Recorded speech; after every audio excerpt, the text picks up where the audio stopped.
താരസംഘടനയായ അമ്മയിൽ നിന്നും ഇന്നലെ കൂട്ടപ്പിരിച്ചിലാണ് സംഭവിച്ചത്. അമ്മയിൽ സ്ത്രീകൾ ഭരിക്കുമെന്നും സ്ത്രീകൾക്ക് വേണ്ടി മുന്നിട്ടിറങ്ങുമെന്നും ഒക്കെ പറഞ്ഞു നിന്ന എല്ലാവരും ഒറ്റയടിക്കാണ് രാജിവെച്ച് അവിടെ നിന്നും പുറത്തുപോയത്. 17 പേരടങ്ങുന്ന നടീനടന്മാരാണ് ഇപ്പോൾ അമ്മയിൽ നിന്നും പുറത്തായിരിക്കുന്നത്.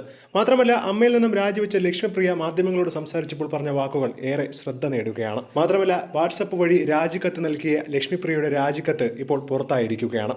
തന്റെ രാജി മുതിർന്ന അംഗമായ ശ്രീമതി കാലടി ഓമന, പൊന്നമ്മ ബാബു എന്നിവർക്കായി താൻ സമർപ്പിക്കുന്നുവെന്നും ഇവരെല്ലാവരും ജീവിച്ചിരിക്കുമ്പോഴാണ് താൻ മരിക്കുന്നതെങ്കിൽ തൻ്റെ ശവം കാണാൻ പോലും ആരും വരരുത് എന്നാണ് അവർ സന്ദേശത്തിൽ പറയുന്നത്. തന്നെ സ്നേഹിക്കുന്ന എത്രയോ പേരുണ്ട്, ബാക്കിയുള്ളവരാരും ഈ പടി കടന്ന് വരരുത്. ഞാൻ അമ്മ സംഘടനയിൽ നിന്നും അംഗത്വം തന്നെ രാജിവെച്ചിരിക്കുകയാണ്. മാത്രമല്ല, 60 വയസ്സ് വരെ ഞാൻ ജീവിച്ചിരുന്നാൽ എനിക്ക് ലഭിച്ചേക്കാവുന്ന പെൻഷനും എനിക്ക് ആവശ്യമില്ല. ഇൻഷുറൻസും വേണ്ട, റീത്തും വേണ്ട, അനുശോചനവും വേണ്ട. നേരത്തെ തന്നെ മുൻ ഭരണസമിതിക്കെതിരെയും അമ്മയിലെ ഒരു വിഭാഗത്തിനെതിരെയും കടുത്ത ആരോപണങ്ങളുമായി വൈസ് പ്രസിഡന്റായിരുന്ന ലക്ഷ്മിപ്രിയ മാധ്യമങ്ങളോട് വ്യക്തമാക്കിയിട്ടുണ്ടായിരുന്നു.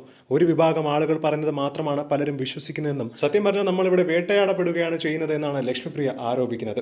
ലക്ഷ്മിപ്രിയയും അൻസിബിയും തമ്മിലുള്ള പ്രശ്നങ്ങൾ വേറൊരു വഴിക്ക് ചെന്നതോടുകൂടിയാണ് ഈ ഒരു അമ്മയിൽ കൂട്ടരാജിവെപ്പ്. മാത്രമല്ല, മുൻപ് മമ്മൂട്ടി, മോഹൻലാൽ അടക്കമുള്ളവർ നന്നായി ഭരിച്ചിരുന്ന സമയത്താണ് ഇവരൊക്കെ ചെന്ന് കയറിയതെന്നും ഇപ്പോൾ പലരും ഇവരെ വിമർശിക്കുന്നുണ്ട്.